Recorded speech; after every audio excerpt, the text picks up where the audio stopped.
The National Broadcasting Company presents Joe McCrea in Tales of the Texas Rangers.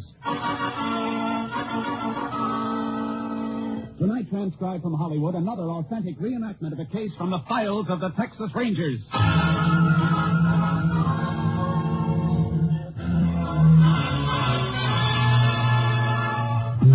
Tales of the Texas Rangers, starring Joe McCrea as Ranger Jake Pearson. Texas, more than 260,000 square miles, and 50 men who make up the most famous and oldest law enforcement body in North America.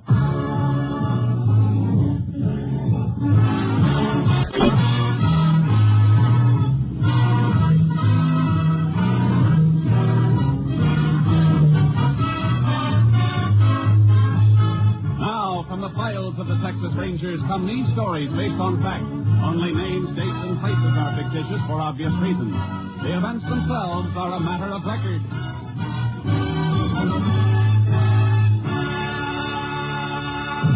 Case for tonight, paid in full.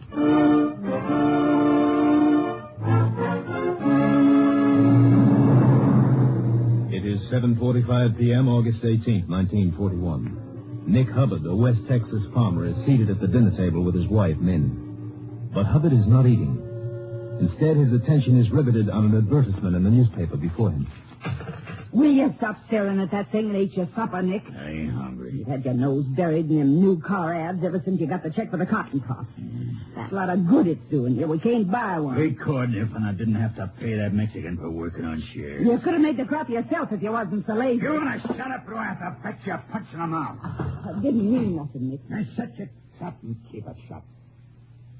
$1,100 for my cotton, and I've got to give half of it to that Mexican. Ain't nothing you can do about it, Nick. Don't you go telling me what I can do. I took him and his family in, and I'll fed him, let him live on a shack on my land. Seems to me that's enough for any man to do for him. Ain't worth that salt. Morales didn't chop enough cotton to make into a nightshirt. How can you say that, Nick? You got $1,100 out of his crop. Even half of that's more than you made before doing the work yourself. He knows you got the check, Nick. Can't stall him much longer. It's been 3 days now, and he's coming back again tonight. I reckon that's him now, Nick. Come on, right up on the front porch like you own the place. Get busy with your dishes. I'll handle him.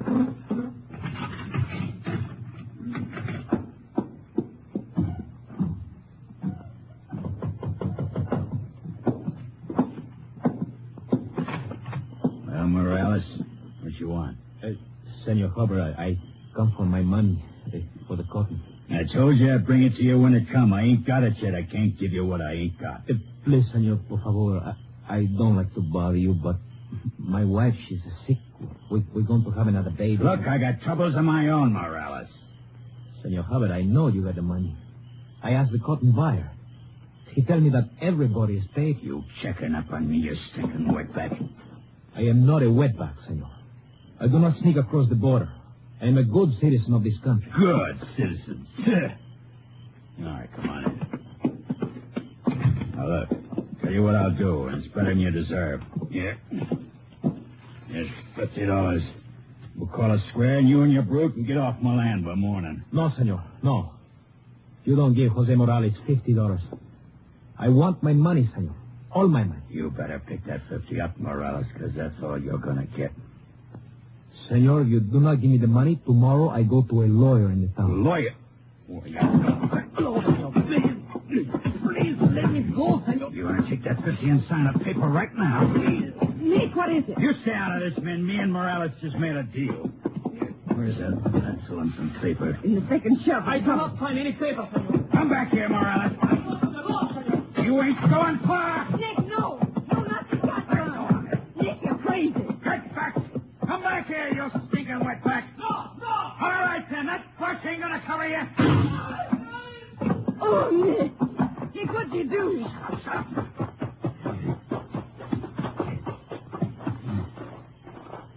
Nick.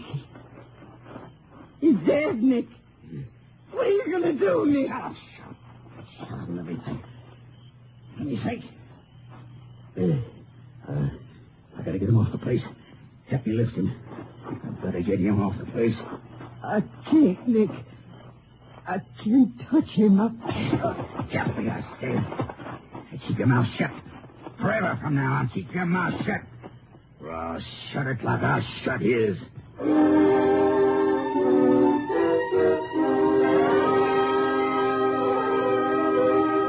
The body of Jose Morales was discovered 2 days later by a field hand. It had been dumped in a thicket in rugged country near a path used as a shortcut to town. The sheriff was summoned, and he in turn asked for the help of a Texas ranger. Ranger Jace Pearson was assigned. Good thing you were towing your horse trailer, Jace. Be a rough go on foot. That path looks like it gets plenty of use, though. Yeah, field hands use it for a shortcut to town when they're walking or mounted. Guess they figure 3 miles of this is better than 8 miles of highway. The body's just up ahead. I rode down a ways to meet you when I heard your horse. You said something about somebody reporting Morales missing before the body was discovered. That's right. His wife came to my office yesterday and said he hadn't been home all night. Means he might have been killed the night before last. It seems that way. Oh, here we are. Oh, boy. Oh, Sharky. Right in that thicket. Shotgun, Yeah, got it behind my head and through his back. Heavy charge. 12 gauge, probably. He just like he was found? Yeah. Wasn't killed here, then. I killed here. Why not? We're at the head of the body. That means he'd have been walking this way, through the thicket, when he was shot. And he'd fall forward on his face toward us. That's right. All right, now look at the thicket behind his feet. Direction you would have been coming from. What about it? It hasn't been disturbed. He couldn't walk through that thicket without breaking some of it down. Besides, he wouldn't be walking off the path. I see what you mean. He must have been on the path when he was shot then. Never gunned him, carried the body over this way, and dumped him into the thicket. Have a look at that path around here. Blood from his wounds should have left a mark someplace, a stain on the ground. Yeah, nothing here. No sign of blood, no sign of the earth being scuffed over to hide it. No. We're not going to find anything, not around here. He'd been dumped when that wound was fresh. We'd have found something by now. He was brought in here after all the bleeding had stopped, because somebody didn't want the body found where he was killed. Well, that means we got to find out where. It's not going to be easy. It never is. There's one good thing about it. Once we do find the place, it isn't going to be far from the killer, or the body wouldn't have been moved. There's nothing else for us to see here. Lab man's flying in from Austin. Might find something when the medical examiner does an autopsy. I'll have to stay here a while. The men who directed you here are bringing pack animals to take the body into town. There's no sense in both of us staying. I'll get started. Hey, you know where Morales lived? Yeah, shack near the cotton fields on the north rim of Nick Hubbard's farm. Yeah. Thanks, Sheriff. Don't suppose you know if Morales was having trouble with anybody? Not that I know of, Jace. I reckon his family might know something, though, or maybe the Hubbards. I'll see them both. Meet you in town when I'm finished. Okay, Jace. Get around, Sheriff. Up, boy. Let's go.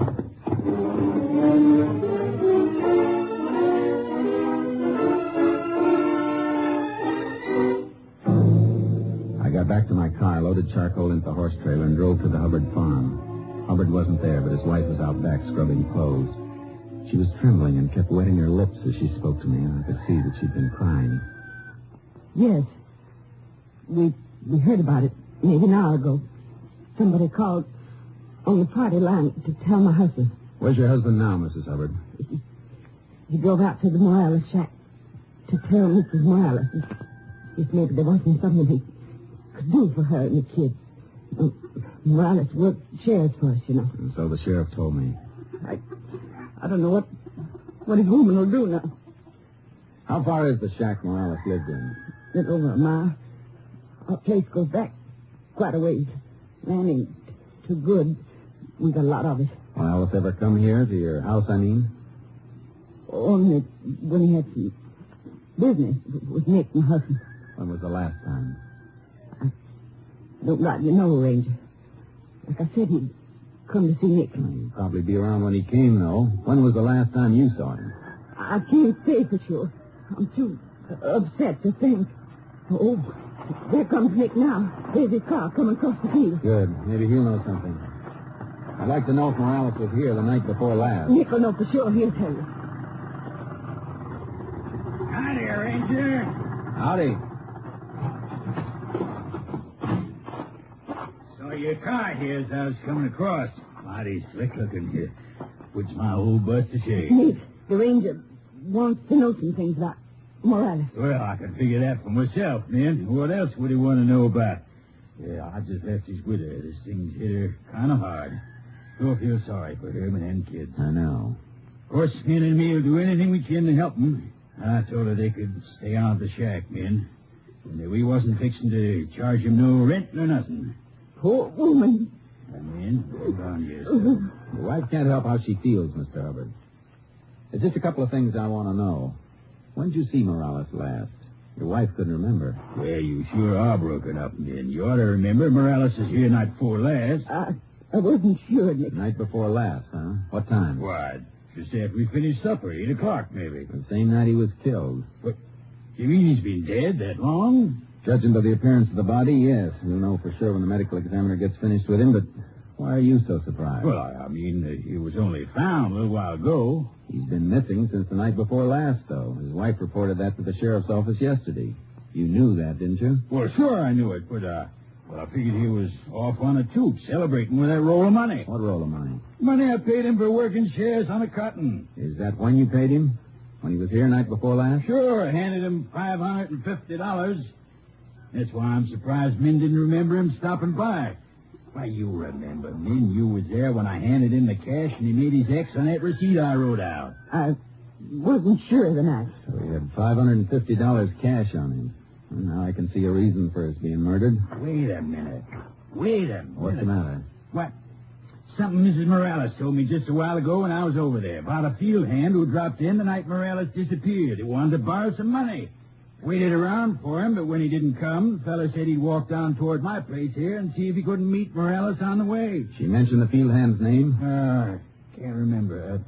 Shorty, I think. Shorty something. Anybody show up here that night looking for Morales? No, not while he was here, not after he left. Wasn't nobody, was there, man? No. Must have met Morales away from here then, Ranger. Maybe the man you're after. Sure looks mighty possible, Hubbard. I'm going to see Mr. Morales and find out who that man was. You want to point out the way? Do better than that, Ranger. I'll ride out with you. Fine, let's go.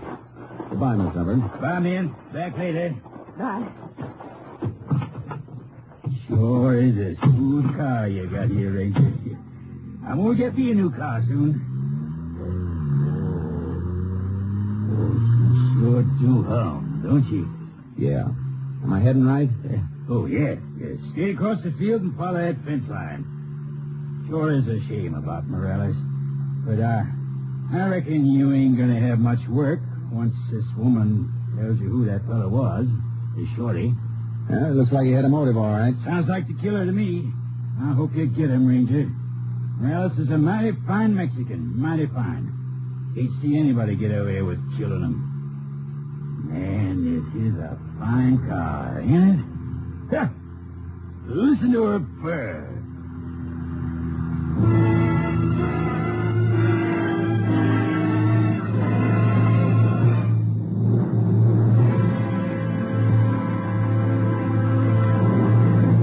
In just a moment, we will continue with Tales of the Texas Rangers, starring Joel McRae as Ranger Jace Pearson. But first, here is an important announcement. Next Sunday, over most of these same NBC stations, you will hear Tales of the Texas Rangers at a new and earlier time. Yes, beginning next Sunday, listen 1 hour and a half earlier for this program. This new earlier time will bring you Tales of the Texas Rangers immediately following the Phil Harris Alice Faye show and right before Theater Guild on the air. Remember, next Sunday, tune in 1 hour and a half earlier for Tales of the Texas Rangers. We continue now with Tales of the Texas Rangers, starring Joel McRae, and tonight's case, Paid in Full, an authentic story from the files of the Texas Rangers. The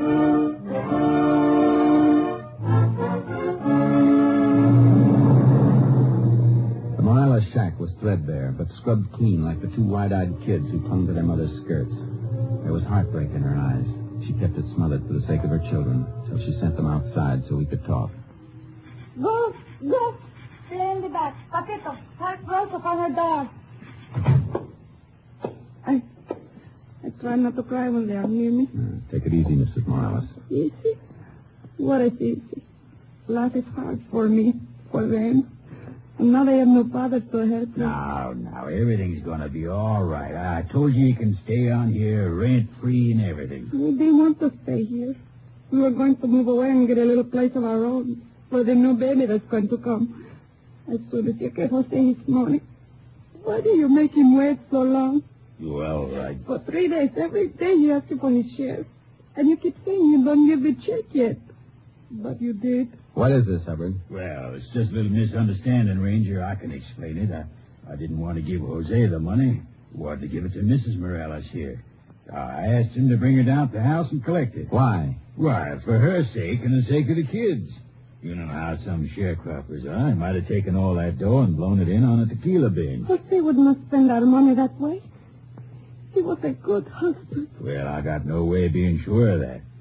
I was just trying to look out for you and your youngsters. Is that a crime? No. But while you were being so considerate, you could have driven out here with the money instead of expecting this woman to walk to your place to get it.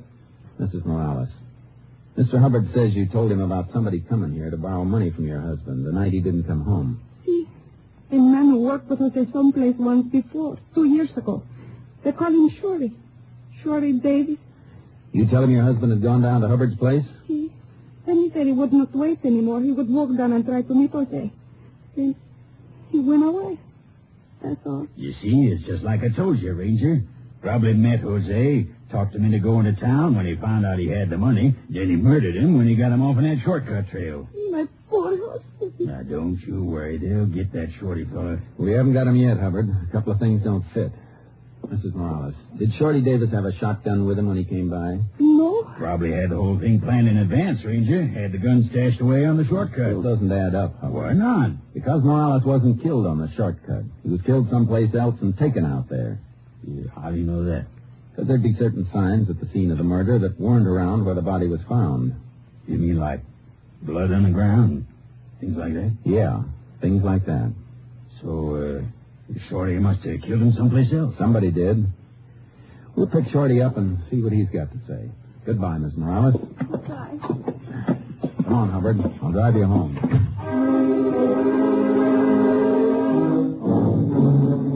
When I got back to the sheriff's office, it was late afternoon, and the medical examiner and our lab man had finished. The sheriff had a complete report. Hoping this gets your approval. The report's right there on my desk, Ace. That's our folder. Thanks, Sheriff. Yours very true. I'll come later. Anything special in this lab report? Yeah, a few things. Yeah, let me show you. Look here. Shot followed a downward path, indicating that the gun was fired from above and behind the victim. Pattern of shot spread and number of pellets, striking target from normal number of pellets in regulation 12-gauge shell. Further indicates that shot came from approximately 20 yards behind victim with gun muzzle at high level. That's pretty interesting, isn't it, Jace? Plenty interesting. Means that Morales must have been shot by somebody who was standing on something above the ground level, or maybe somebody mounted. That's the way it shapes up. You know anything about a field hand named Shorty Davis? Yeah, I've been around here for quite some time. You know where to find him? He doesn't live any place regular, just grubs around. Got hurt in an accident before the cotton season and never had a chance to put any money by. I reckon he's mighty hard up. Where do you want him? Tell you while we're looking. Let's find him.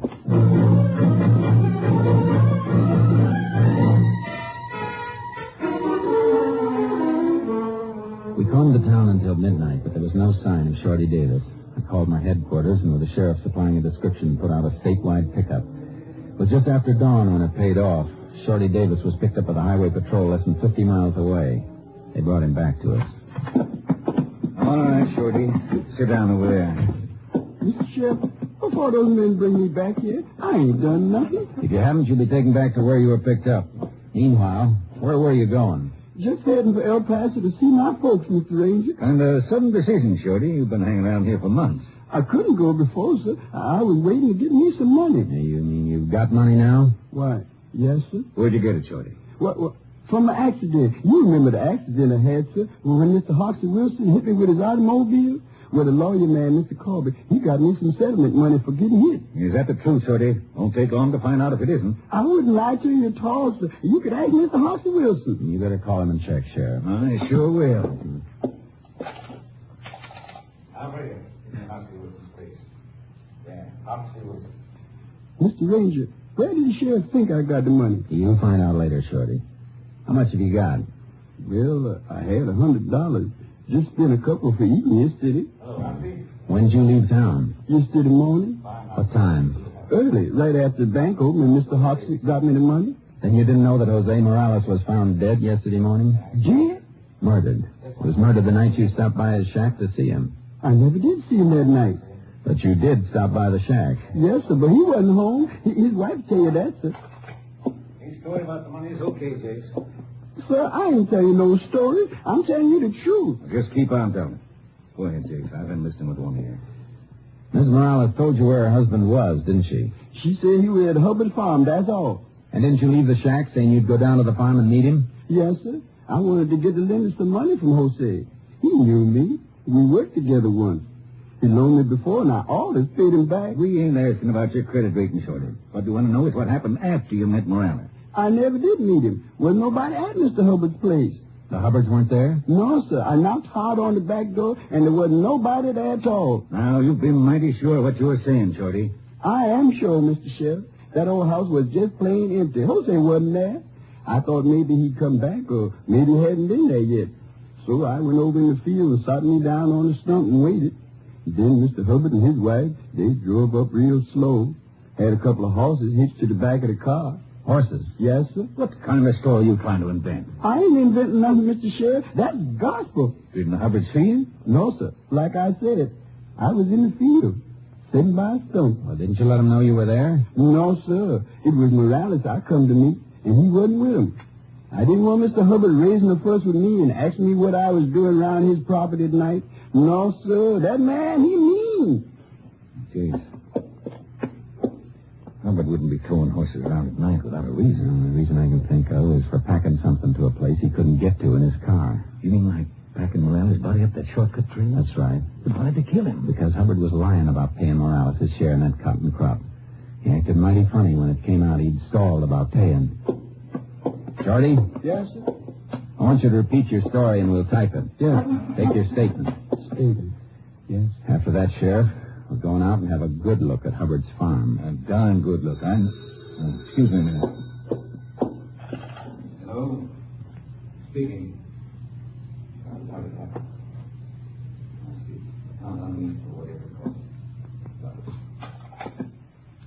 Sheriff, what's the matter? That was Doc Barker. Mrs. Morales come into the funeral parlor to see her husband. She fainted and fell. Jeez, she lost her baby.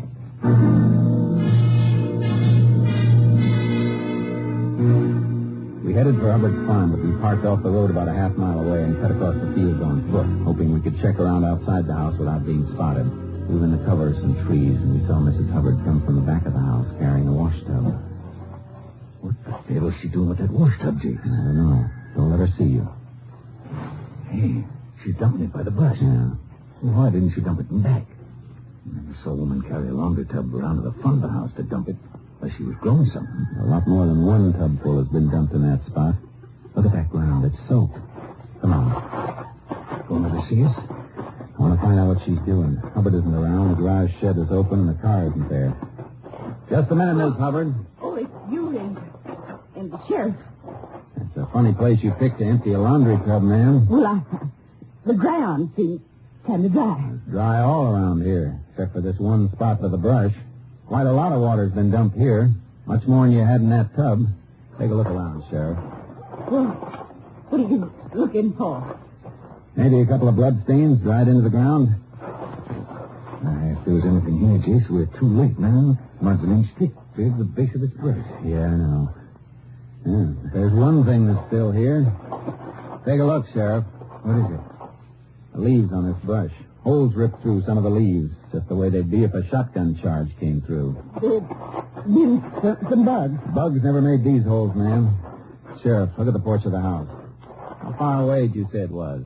Well, maybe 18, 20 yards. What makes... Hey, the lab report said the shot was fired from approximately 20 yards. With the muzzle level above the victim, and that porch is the only elevated spot it could have come from. Hubbard must have fired from there. That ain't so. Nick didn't kill Morales. He didn't. He did, and you know it.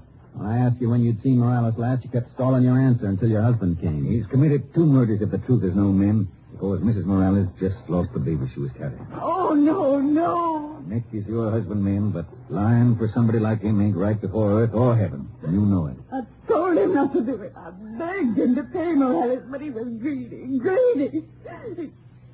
He took a shotgun and Where is the gun, ma'am? in the house. I can't go on with this no more. All last night was dumping water out there by the brush where Morales fell. Something you said yesterday about bloodstains scared him. Scared me, too. That's why I dumped the laundry water out there. I couldn't stop thinking about it. There's the gun. There in the corner. Maybe I ain't a fit wife. Maybe I shouldn't have told you, but I feel better about it now. I feel better. Tonight, maybe I'll sleep again if I live to be old enough. Where's your husband now, Mrs. Hubbard? I don't know. He left this morning before sunup to drive to Center City. Said he'd be back before noon. I guess we'll just sit and wait then, if you don't mind. Wait a minute, Sheriff. Car coming up the drive now. Take a look out through those curtains. That ain't Nick's car. That one's brand spanking new. There's Nick in it, though. So that's what he went to Center City for. She's right, Sheriff. That man really loves new cars. Now, stand back from the window. Let him come in. Hey, man! Come keep your eyes a treat. Howdy, Hubbard. Yeah. Howdy, Sheriff. Ranger. And why are you looking at me like that? I told him, Nick. I told him everything. I told him how you cheated Morales, how you shot him in the back. No, you don't. I'll try that again. Now get up. Mrs. Morales lost her baby, Nick. Ain't you proud of that?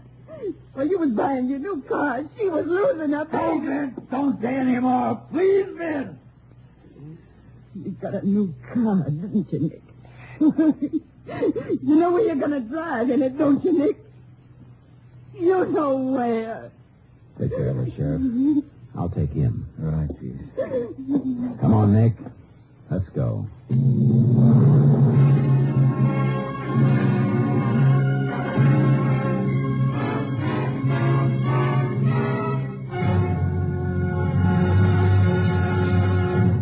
At his trial, Nick Hubbard broke down and confessed to the murder of Jose Morales. He was sentenced to Huntsville Penitentiary for the rest of his life. Next week, Joel McCrea in another authentic reenactment of a case from the files of the Texas Rangers.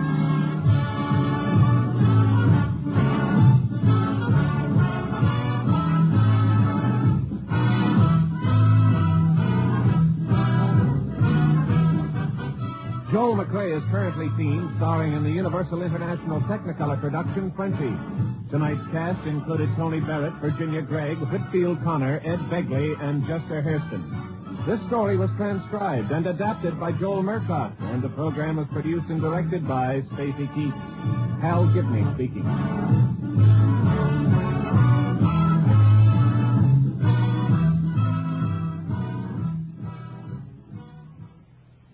Three chimes mean good times on NBC.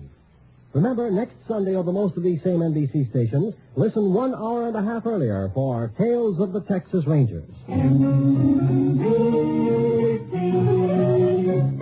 Enjoy the very best in radio. Be sure that you dial and write. Seems like the very best in radio. Morning, noon, and night is from this station. Morning, noon, and night, NBC. Phil Baker invites you to join the $64 question next on NBC.